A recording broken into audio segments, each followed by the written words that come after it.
How to increase the lock screen time on your Android mobile phone. Pretty simple thing to do.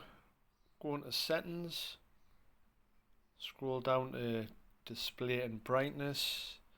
Now on my model of phone it's called auto screen off. Click on that, and as you can see you've got all these different options to change the time. You can select up to 30 minutes before your screen will go off and your phone will lock, depending on your preference.